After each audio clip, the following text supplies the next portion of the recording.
నమస్తే. ఈనాటి వార్తలకు స్వాగతం. నేను కళ్యాణి. ఈ వార్తలు మీకు సమర్పిస్తున్న వారు Sriramachandra mark society limited, RTC bus stand ఎదురుగా, శివశంకర్ హాస్పిటల్ ప్రక్కన, జంగారెడ్డిగూడెం. ఈనాటి వార్తల్లోని ముఖ్యాంశాలు: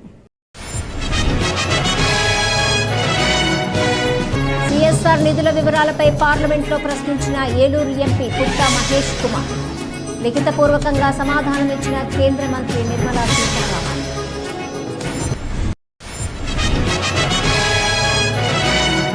తాళం వేసి ఉన్న ఇండ్లలో చోరీలకు పాల్పడుతున్న 5 సభ్యుల ముఠా అరెస్ట్. వివరాలు వెల్లడించిన జిల్లా ఎస్పీ ప్రతాప్ శివకిషోర్.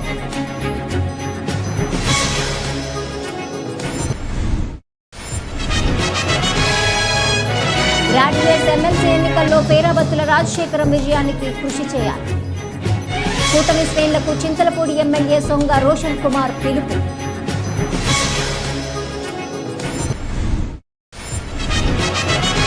జనసేన ఆవిర్భావ దినోత్సవం వేడుకలు ఘనంగా నిర్వహించేందుకు యునైటెడ్ జనసేన టీం ఏర్పాటు.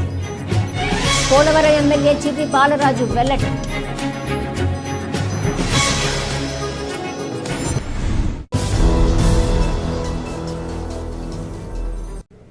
ఏలూరు జిల్లాలో గత 5 ఏళ్లలో రిజిస్టర్ చేసుకుని ప్రస్తుతం పనిచేస్తున్న కంపెనీలు ఖర్చు చేసిన సిఎస్ఆర్ నిధుల వివరాలపై ఏలూరు ఎంపీ పుట్టా మహేష్ కుమార్ పార్లమెంట్లో అడిగిన ప్రశ్నకు కేంద్ర ఆర్థిక కార్పొరేట్ వ్యవహారాల మంత్రిత్వ శాఖ మంత్రి నిర్మలా సీతారామన్ లిఖితపూర్వకంగా సమాధానం ఇచ్చారు. ఏలూరు జిల్లాతో సహా ఏపీలో మొత్తము 15,635 కంపెనీలు పనిచేస్తున్నాయని 2018-19 నుండి 2022-23 ఆర్థిక సంవత్సరాల్లో ఆంధ్రప్రదేశ్లో 707.43 కోట్ల రూపాయల సిఎస్ఆర్ నిధులు ఖర్చు చేసినట్లు కేంద్ర మంత్రి బదులిచ్చారు. మొత్తం 25 విభాగాలకు ఈ నిధులు కేటాయించగా వాటిలో విద్యారంగానికి 734.68 కోట్లు, ఆరోగ్య రంగానికి 1050.49 కోట్లు, జీవనోపాధి మెరుగుదలకు 237.43 కోట్లు, గ్రామీణాభివృద్ధికి 706.47 కోట్లు ఖర్చు చేసినట్లు కేంద్ర మంత్రి తెలిపారు.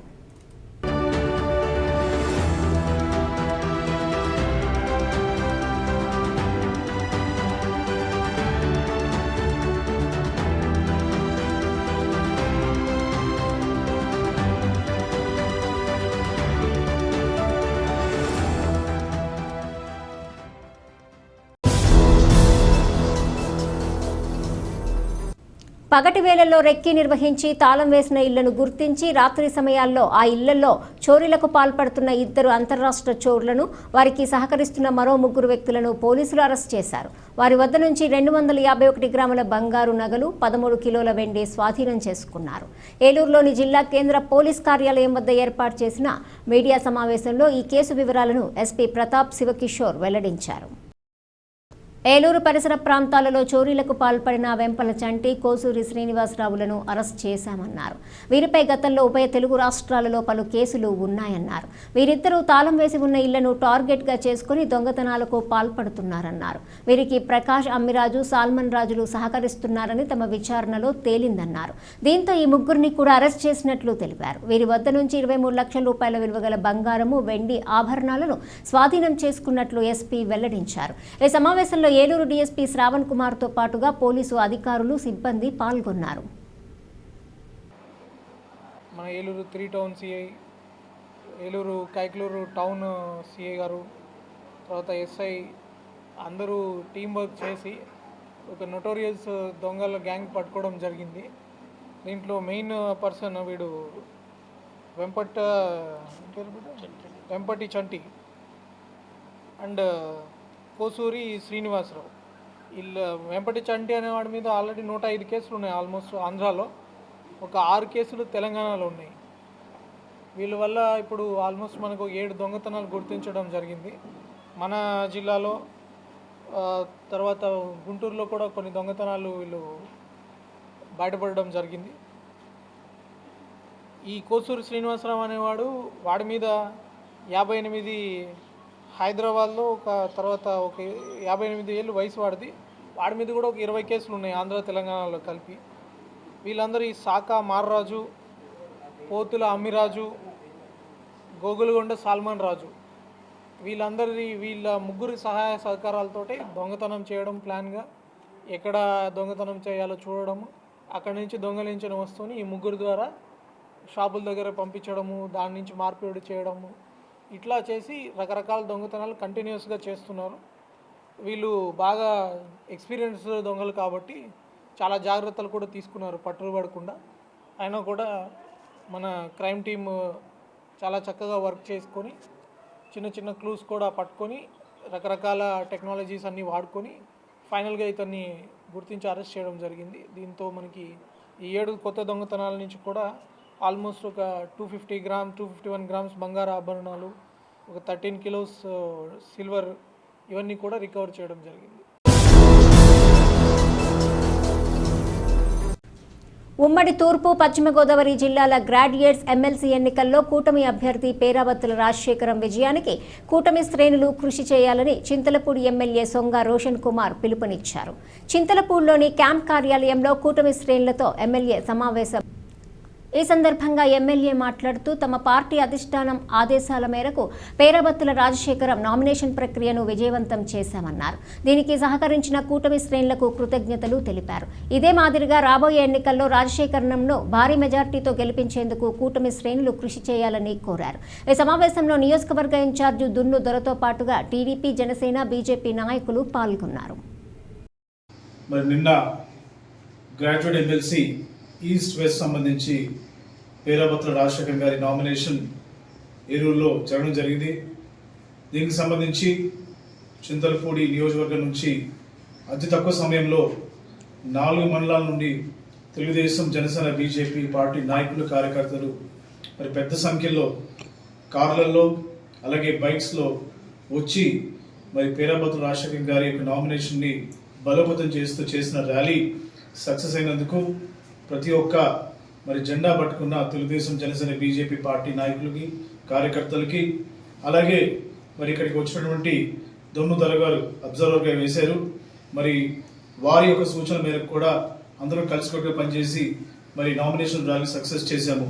దాంతోపాటు మరి గ్రాడ్యుయేట్ ఎమ్మెల్సీ సంబంధించిన బాట్ రిజిస్ట్రేషన్ కానివ్వండి, ఫోన్ వెరిఫికేషన్, అలాగే అడ్రస్ వెరిఫికేషన్ కూడా మరి చింతలపూడి నియోజకవర్గం, ఏలూరు జిల్లాలోనే 93.6% ఇప్పటిదాకా చేసింది. మరి రాబోయే రోజుల్లో కూడా క్యాంపెయినింగ్ మోడ్ మరి ఎన్డీఏ కూటమి నాయకులు, కార్యకర్తలు కలిసి బూత్ ఇన్ఛార్జెస్, అలాగే సబ్ ఇన్ఛార్జెస్, అలాగే ఎవరైతే ప్రతి 31 ఓటర్లకి ఒక మ్యాప్ చేసామో అందరూ కూడా కలిసి కట్టుకొని మరి ఇంటింటికి వెళ్ళి అటు వర్కింగ్ సెక్షన్ గ్రాడ్యుయేట్స్ని, నాన్ వర్కింగ్ సెక్షన్ గ్రాడ్యుయేట్స్ని, అలాగే బిజినెస్ పీపుల్లో ఉన్న గ్రాడ్యుయేట్స్ని వాళ్ళకి ఈ యొక్క ప్రచారం గురించి తెలిపి తప్పకుండా చింతలపూడి నియోజకవర్గం నుంచి పేరాబత్తుల రాజశేఖరం గారిని అత్యధిక మెజార్టీతో గెలిపిస్తామని చెప్పి ఎన్డీఏ కూటమి తరఫు ద్వారా ఎమ్మెల్యే గారిని మాటిస్తున్నాను. మరి ఇది జనరల్ అసెంబ్లీ ఎలక్షన్ తర్వాత మనం ఫేస్ చేస్తున్నటువంటి ఫస్ట్ ఎలక్షన్. అందరూ కూడా చాలా కసితో పనిచేస్తున్నారు. దాంతోపాటు మరి ఎన్డీఏ కూటమి కూడా చాలా బలంగా చింతలపూడి నియోజకవర్గంలో ఉంది. ఇవన్నీ కూడా కలిసి వచ్చే అంశాలు. రేపు తప్పకుండా అపోజిషన్ అంటూ లేకుండా మరి పేరాబత్తుల రాజశేఖర్ గారు మరి భారీ మెజార్టీతో గెలవబోతున్నారని చెప్పడంలో ఎటువంటి అతిశయోక్తి లేదు. కూటమి ప్రభుత్వం ఏర్పడిన తర్వాత మొదటి జనసేన ఆవిర్భావ దినోత్సవం వేడుకను లండన్లో ఘనంగా నిర్వహించేందుకు యునైటెడ్ జనసేన టీం ఏర్పాట్లు చేస్తుందని పోలవరం ఎమ్మెల్యే చిర్రి బాలరాజు తెలిపారు. ఈ మేరకు మంగళవారం ఆయన ఒక వీడియోను విడుదల చేశారు. కూటమి ప్రభుత్వం ఏర్పడిన తర్వాత వచ్చిన మొదటి జనసేన ఆవిర్భావ సభను ఘనంగా నిర్వహించేందుకు ప్రణాళికలు రూపొందించడం జరిగిందన్నారు. దీనిలో భాగంగానే ఈ నెల 14వ తేదీన లండన్లో జనసేన ఆవిర్భావ దినోత్సవ సభను నిర్వహించేందుకు ఏర్పాట్లు చేస్తున్నారన్నారు. కావున యూకేలోని జన సైనికులు, వీర మహిళలు ఆ సభలో పాల్గొని విజయవంతం చేయాలని కోరారు. మనం జనసేన పార్టీ ఆవిర్భించిన తర్వాత మొట్టమొదటిసారిగా మనం అధికార పార్టీలో రోజు ఈ ఆవిర్భావ సభని జరుపుకోవడానికి ఆంధ్రాలో కానీ లేకపోతే ఇతర రాష్ట్రాల్లో కానీ పెద్ద ఎత్తున ఈ ఏర్పాట్లు చేయడం జరుగుతుంది. అలాగే యూకేలో ఉన్నటువంటి జనసేన పార్టీ వీర మహిళలు, జన సైనికులు అందరూ కూడా లండన్లో పెద్ద ప్రోగ్రామ్ని ఏర్పాటు చేయడం జరుగుతుంది. దీనికి సంబంధించి యూకేలో ఉన్నటువంటి జన సైనికులు, వీర మహిళలు, అలాగే అభిమానులు అందరూ కూడా భారీ ఎత్తున ఈ ఆవిర్భావ సభని విజయవంతం చేయాలని పోలవరం నియోజకవర్గం నుంచి ప్రతి ఒక్కరిని కూడా ధన్యవాదాలు తెలియజేస్తున్నాను. అలాగే మీరందరూ కూడా జనసేన పార్టీ గెలవడానికి ప్రతి ఒక్కరు కృషి ఉంది ఈరోజు. అలాగే ప్రతి ఒక్కరు కూడా దేశాల నుంచి వచ్చి ఎలక్షన్స్లో భారీగా ఓట్లు వేయించడం జరిగింది.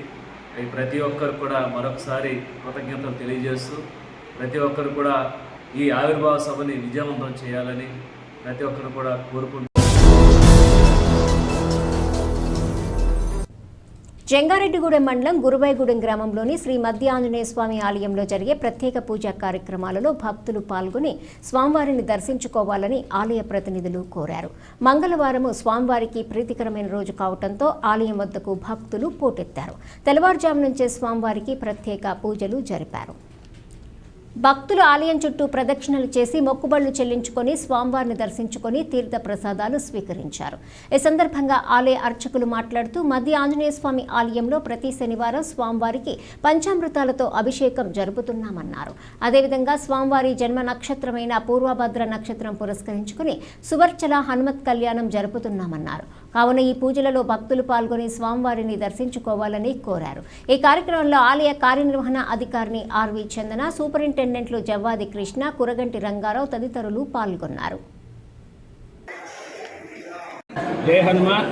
శ్రీ మధ్య ఆంజనేయ స్వామివారి దేవస్థానం గురువాయిగూడెం, జంగారెడ్డిగూడెం మండలం, ఏలూరు జిల్లా. ఈరోజు మంగళవారం స్వామికి ఎంతో ప్రీతికరమైనటువంటి రోజు. ప్రాతకాలమే స్వామివారికి ప్రాతకాలార్చన, తీర్థబింది ప్రాతకాలార్చనతో ప్రాతకాల పూజా కార్యక్రమాలు ప్రారంభమైనాయి. సాయంత్రం శ్రీ స్వామివారి గర్భాలయ దర్శనాలు, ఉచిత దర్శనాలు భక్తులు చేసుకుంటూ ఉన్నారు.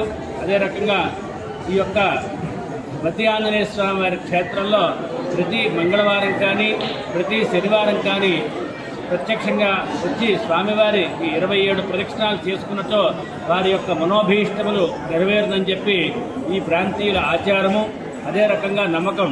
కాబట్టి ప్రతి ఒక్కళ్ళు కూడా ఈ మధ్య ఆంజనేయ స్వామి వారిని దర్శించండి, ధరించండి.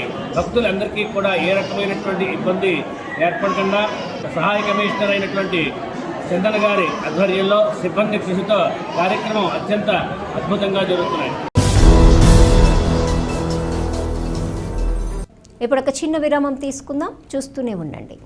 Sriramachandra mark society limited, Jangareddygudem. గత 20 ఏళ్లుగా ఖాతాదారుల అవసరాలలో నమ్మకమైన నేస్తంగా నిలబడి అప్లాండ్ ఏరియాలో దిగ్విజయంగా నడపబడుతున్న సంస్థ శ్రీరామచంద్ర. దశాబ్దాల కాలంగా నమ్మకానికి, విశ్వసనీయతకు మారుపేరుగా నిలిచి ఖాతాదారుల సొమ్ముకు పూర్తి భద్రత కల్పిస్తోంది మీ శ్రీరామచంద్ర. మీ డిపాజిట్లపై అత్యధిక వడ్డీ రేట్లు, డిపాజిట్ కాలపరిమితి 15 రోజుల నుండి 29 రోజుల వరకు, సాలుకు వడ్డీ రేట్లు 6% వడ్డీ, 30 రోజుల నుండి 179 రోజుల వరకు 9% వడ్డీ, 180 రోజుల నుండి 1 సంవత్సరం లోపు 10% వడ్డీ, 1 సంవత్సరం నుండి 3 సంవత్సరాల లోపు 11% వడ్డీ, 3 సంవత్సరాల పైన 12% వడ్డీ, 6 సంవత్సరాల 40 రోజులకు సొమ్ము రెట్టింపు 12% వడ్డీ, 1 సంవత్సరం పైబడిన డిపాజిట్లపై నెలవారీ వడ్డీ 9% వడ్డీ, 3 సంవత్సరాల పైన 12%, 6 సంవత్సరాల 40 రోజులకు మీ సొమ్ము రెట్టింపు. ప్రీమెచ్యూరిటీ డిపాజిట్ల క్యాన్సిలేషన్, రికరింగ్ డిపాజిట్, సురక్ష డైలీ డిపాజిట్ సౌకర్యం కలదు. Savings account, current account, locker సదుపాయం కలదు. బంగారు ఆభరణాలపై రుణ సదుపాయం కలదు. చిన్న వ్యాపారస్తులకు లోన్ సౌకర్యం కలదు. సక్రమమైన మార్గంలో సంపాదన ఎంత ముఖ్యమో సరియైన సంస్థలో పొదుపు చేయడం అంతే ముఖ్యం. వివరాలకు సంప్రదించండి. Sriramachandra mark society limited, RTC bus stand ఎదురుగా, శివశంకర్ హాస్పిటల్ ప్రక్కన, జంగారెడ్డిగూడెం. ఫోన్ నంబర్స్ 08821225885 మరియు 9491711922. సిల్వర్ ఓక్స్ ఇంటర్నేషనల్ స్కూల్ గత 23 సంవత్సరాలుగా birds and blossoms educational society ద్వారా విశేషమైన విద్యను అందించి తద్వారా ఎందరో విద్యార్థులను ఐఐటిఎన్స్ గా, ఎన్ఐఐటిఎన్స్ గా, డాక్టర్స్ గా అవ్వటానికి పాఠశాల దశలో పునాది వేయబడింది. ఈ సంవత్సరంలో ఐఐఎంస్ గా జంగారెడ్డిగూడెం చరిత్రను తిరగ రాసిన ఘనత మన యూసీ మ్యాథ్స్ విద్యార్థులకు దక్కినది. ఈ సంవత్సరం ఒక్క అడుగు ముందుకు వేస్తూ విద్యార్థులకు అంతర్జాతీయ స్థాయి విద్యా ప్రమాణాలతో అందించే దిశగా silver oaks international international school ను స్థాపిస్తున్నారు. 35 సంవత్సరాల అనుభవం కలిగిన షెంఫోర్డ్ ఫ్యూచరిస్టిక్ స్కూల్ యొక్క సౌజన్యంతో ఇంటర్నేషనల్ స్కూల్ ను నిర్మించుచున్నారు. సంప్రదించండి. Silver oaks international school near Hyundai showroom, Ashwaraopeta road, Jangareddygudem. తిరిగి మరలా వార్తల్లోకి స్వాగతం. ఏజెన్సీలో అభివృద్ధి జరగాలంటే గిరిజన చట్టాలను సవరించాలని శాసనసభ స్పీకర్ చేసిన వ్యాఖ్యలపై పలు గిరిజన సంఘాలు భగ్గుమన్నాయి. స్పీకర్ వ్యాఖ్యలపై కూటమి ప్రభుత్వం తమ వైఖరిని తెలపాలని డిమాండ్ చేశాయి. దీని కారణంగా పశ్చిమ ఏజెన్సీలో బుట్టాయగూడెము, జీలుగుమిల్లి, ఇతర మండలాల్లో మంగళవారం నుండి 48 గంటలు బంద్కి గిరిజన సంఘాలు పిలుపునిచ్చాయి. ఈ బంద్ను ఉద్దేశించి గిరిజన సంఘాల నాయకులు మాట్లాడుతూ అడవి బిడ్డలని అడవులకు దూరం చేయడానికి పెద్ద ఎత్తున కుట్ర జరుగుతుందని ఆరోపించారు. అలాగే గిరిజన ఓట్లతో గెలిచిన ఎమ్మెల్యేలు కూడా గిరిజనులకు వ్యతిరేకంగా మాట్లాడటం బాధాకరం అన్నారు. దీనిపై ప్రభుత్వం పునరాలోచన చేసి స్పీకర్ అయ్యనపాత్రుడు వ్యాఖ్యలకు ప్రభుత్వం తమ సమాధానం చెప్పాలన్నారు. అలాగే ఆయన్ను పదవి నుండి తొలగించి తగు చర్యలు తీసుకోవాలని డిమాండ్ చేశారు. లేదంటే పెద్ద ఎత్తున నిరసన ఉద్యమం చేపడతామని హెచ్చరించారు. భవిష్యత్తులో ఎవరైనా గిరిజన చట్టాలు సవరణ చేయకుండా పటిష్టమైన చర్యలు తీసుకోవాలని కోరారు. అఖిలపక్షం ఆదివాసీ సంఘాలు ఆధ్వర్యంలోని రాష్ట్ర వ్యాప్తంగా మన్యం బంద్ జరుగుతూ ఉంది. ఈ బంద్ ప్రధాన కారణం చింతకాయల అయ్యన్న పాత్రుడు అసెంబ్లీ స్పీకరు వ్యాఖ్యల్ని వెనక్కి తీసుకోవాలని, గిరిజనులకి వాళ్ళు క్షమాపణ చెప్పాలన్నది ప్రధాన డిమాండ్ మీద ఇది జరుగుతూ ఉంది. ఈ రోజు కూడా రాష్ట్ర ప్రభుత్వం నుంచి కానీ అయ్యన్న పాత్రుడి నుంచి కానీ ఎక్కడ ఆయన వ్యాఖ్యలు వెనక్కి తీసుకుంటున్నట్టుగా ప్రకటనలు ఏమి రాలేదు. అంటే ఏజెన్సీ ప్రాంతంలో 170 చట్టం సవరిస్తే పెట్టుబడులు బయట నుంచి పెట్టుబడులు విస్తారంగా వస్తే ఏజెన్సీ డెవలప్ అవుతుందని కళ్ళబొల్లి మాటలు చెప్తా ఉన్నారు, మాయ మాటలు చెప్తా ఉన్నారు. అదే కాదు, ఏజెన్సీ ప్రాంతంలో 170 చట్టం, అడవక్కుల చట్టం, జీవో నెంబర్ 3 లాంటివి ఉంటేనే గిరిజనులకి రక్షణ. అటువంటి చట్టాలను కాపాడమని మేము కోరుతా ఉన్నాం. ఆంధ్రప్రదేశ్ రాష్ట్రంలో సభాపతి అయినటువంటి అయ్యన్న పాత్రుడు గారు ఏజెన్సీ ప్రాంతం డెవలప్ కావాలంటే, ఏజెన్సీ ప్రాంతంలో కాంట్రాక్టు ఈ పెట్టుబడిదారులు రావాలంటే ఏజెన్సీలో ఉన్నటువంటి చట్టాలు సవరించాలని, ముఖ్యంగా 170ని సవరించాలని విశాఖపట్నంలో పెట్టుబడిదారుల సమావేశంలో మాట్లాడడం చాలా విచారకరమైనటువంటి విషయం. ఇవాళ అయ్యన్న పాత్రుడు మాట్లాడినటువంటి వ్యాఖ్యానాలని వెంటనే వెనక్కి తీసుకోవాలని, అలాగే రేపు జరిగేటటువంటి 11, 12 తేదీల్లో జరిగినటువంటి ఈ బంద్ని ఆదివాసీ సమాజం మొత్తం, అలాగే మిగతా ప్రభుత్వ యంత్రాంగం మొత్తం కూడా సహకరించి ఈ బంద్ను విజయవంతం చేయాలని, లేని పక్షంలో ఎవరైనా బంద్ని విచ్ఛిన్నం చేయడం చూస్తే ఆదివాసీ ఆగ్రహానికి గురి అవుతారని ఈ సందర్భంగా తెలియజేస్తా ఉన్నాం. మానవతా స్వచ్ఛంద సంస్థ జంగారెడ్డిగూడెం శాఖకు వసుధ ఫౌండేషన్ చేయూతనందించింది. మానవతా ఫ్రీజర్ బాక్సులు, శాంతిరథం, అంబులెన్స్ సంరక్షణ కొరకు షెడ్డు నిమిత్తం హైదరాబాద్ వసుధ ఫౌండేషన్ ప్రతినిధులు ₹1,00,000 ఆర్థిక సహాయం ప్రకటించారు. ఈ సందర్భంగా మానవతా ప్రతినిధులకు వసుధ ఫౌండేషన్ ప్రతినిధులు చెక్కును అందజేశారు. తమ స్వచ్ఛంద సంస్థకు ఆర్థిక సహాయం చేసిన వసుధ ఫౌండేషన్కు కృతజ్ఞతలు తెలుపుతున్నామని మానవతా మండల అధ్యక్షులు అయినాల రమణమూర్తి తెలిపారు.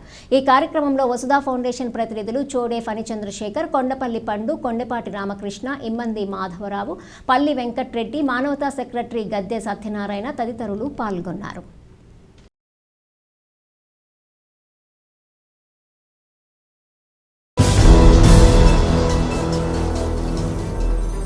రైతు విశిష్ట సంఖ్య నమోదును రాష్ట్ర ప్రభుత్వం తక్షణమే నిలుపుదల చేయాలని ఆంధ్రప్రదేశ్ రైతు సంఘం జిల్లా కార్యదర్శి కె శ్రీనివాస్ డిమాండ్ చేశారు. ఏలూరులో శ్రీనివాస్ మాట్లాడుతూ కేంద్ర ప్రభుత్వ ఆదేశాలతో రాష్ట్ర ప్రభుత్వం రైతు విశిష్ట గుర్తింపు సంఖ్య నమోదు చేస్తుందన్నారు. భూ ఆధార్ నమోదు చేసుకున్న వారికి మాత్రమే పీఎం కిసాన్ సమ్మాన్ నిధి, రాష్ట్ర ప్రభుత్వం ఇచ్చే అన్నదాత సుఖీభవ పెట్టుబడి సాయం, పంటల బీమా వంటి రైతు సంక్షేమ పథకాలు వర్తిస్తాయని భ్రమలు కల్పిస్తున్నారన్నారు. భూ ఆధార్ నమోదు ప్రక్రియలో భూమి లేని లక్షలాది మంది కౌలు రైతులకు ఎలాంటి గుర్తింపు ఉండదని, కౌలు రైతులకు ఎలాంటి సంక్షేమ పథకాలు అమలు కావన్నారు. కావున భూ ఆధార్ నమోదు ప్రక్రియను తక్షణమే నిలిపివేయాలని కోరారు. ఈరోజు రాష్ట్ర ప్రభుత్వం రైతు విశిష్ట సంఖ్య భూ ఆధార్ని నమోదు చేసుకోవాలని చెప్పేసి చెప్తా ఉన్నది. అంటే గ్రామీణ స్థాయిలో రైతాంగాన్ని ఈ భూ ఆధార్కి నమోదు చేసుకోకపోతే కనుక ప్రభుత్వం వైపు నుంచి వచ్చే వ్యవసాయ పథకాలు ఏవి కూడా రావని చెప్పేసి భయపెట్టే పద్ధతుల్లో భూ ఆధార నమోదుకి ప్రక్రియకి వాళ్ళ రాష్ట్ర ప్రభుత్వం శ్రీకారం చుట్టింది. దీనివల్ల రైతులు భయపెట్టే పద్ధతుల్లో భూ ఆధార సంబంధించి రైతు విశిష్ట సంఖ్య నమోదు చేసుకోవాలి, అలా చేయకపోతే కనుక రైతులు నష్టపోతారనే పద్ధతుల్లో భయపెట్టే పద్ధతుల్లో రాష్ట్ర ప్రభుత్వం వ్యవహరించడం చాలా దారుణం అని చెప్పేసి మేము రైతు సంఘం తరఫున భావిస్తా ఉన్నాం. ఎందుకంటే విశిష్ట భూ ఆధారం ఏదైతే ఉందో అంటే రైతు విశిష్ట సంఖ్య ఎందుకు అవసరం, దేనికి కావాలనే విషయాల మీద రైతు సంఘాలతో కానీ రైతులతో కానీ ఎక్కడ కూడా చర్చించిన పరిస్థితి లేదు. కేంద్ర ప్రభుత్వం ఆదేశాలు ఇచ్చిందనే పేరుతోటి రాష్ట్ర ప్రభుత్వం దాన్ని అమలు చేయాలని చెప్పేసి ప్రయత్నాలు చేస్తూ ఉంది. అంటే ఈరోజు భూ ఆధార్ అనేది రైతుల కోసమా లేదా కార్పొరేట్ కంపెనీల కోసం కూడా చెప్పట్లేదు. ఎందుకంటే ఎక్కడికక్కడ రైతుల నుండి పెద్ద ఎత్తున భూములు సేకరించే ప్రక్రియ కొనసాగుతూ ఉన్నది. దీనివల్ల చాలా చోట్ల రైతులు భూములు కోల్పోతూ ఉన్నారు. అంటే కార్పొరేట్ కంపెనీల ప్రయోజనం కోసం ఈ రకమైన భూ ఆధార్ లాంటివి పెడతా ఉన్నారు.